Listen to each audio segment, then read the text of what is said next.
মিয়াৰ নিমখ পানী আছে মুখ্যমন্ত্ৰী হিমন্ত বিশ্ব শৰ্মাৰ গাত।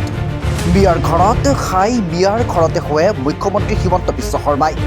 মিয়াক লৈ ৰাজনীতি কৰি লাভ নাই মুখ্যমন্ত্ৰীয়ে।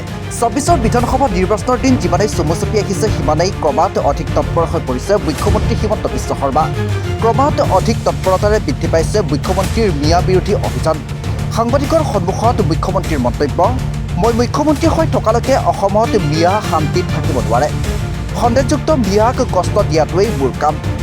যিমানেই বিজেপিৰ বিৰোধিতা কৰিব সিমানেই উচ্ছেদ চলি থাকিব। মই মুখ্যমন্ত্ৰী হৈ থকালৈকে অসমত মিয়া শান্তিত থাকিব নোৱাৰে।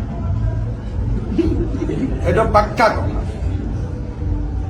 মিয়া শান্তিত থাকিব নোৱাৰে। যিসকল মিয়া সন্দেহযুক্ত নাগৰিক তেওঁলোকক কষ্ট দিয়াই মোৰ কাম। গতিকে কষ্ট পাই থাকিব, এনেকে সাংবাদিকৰ আগতে দুখ প্ৰকাশ কৰি থাকিব, বাকী ৰাস্তা নাই। গোৱালপাৰাত হৈ গ'ল, দুই এদিনতে নগাঁৱত ইলেকশ্যন, দুই এদিনতে। যিমানে এটা ষ্টেটমেণ্ট বেছি দিব সিমানে ইলেকশ্যন হ'ব। আমাৰ বিৰুদ্ধে নকলে শান্তিত থাকিলে বেলেগ কথা।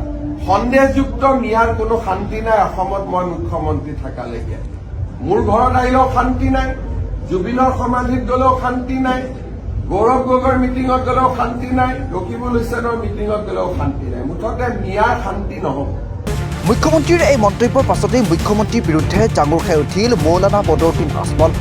হিমন্ত বিশ্ব শৰ্মাক কটাক্ষ কৰি মৌলানা বদৰুদ্দিন আজমলৰ মন্তব্য, মিয়াৰ নিমখ পানী মুখ্যমন্ত্ৰীৰ পেটত আজিও আছে।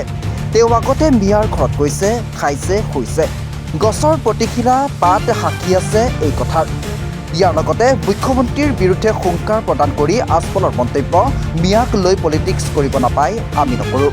এই মিয়া মানুহৰ পানী নিমখ তেখেতৰ পেটত আজিও আছে। 10 বছৰতো হ'ল। এৰ আগে তো মিয়া মানুহৰ ঘৰত গৈছে, খাইছে, থাকিছে, একে গাছে পাতা সাক্ষী দিব। ইমান জলদি পাহৰিব নালাগে। পলিটিক্স কৰি আছে কৰক, আমাৰ কোনো আপত্তি নাই। আপুনি পলিটিক্স চেঞ্জ কৰি আছে কৰক, গেৰুৱা কৰক, কৰক।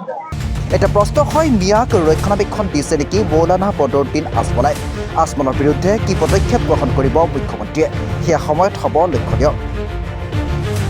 News report NP Live।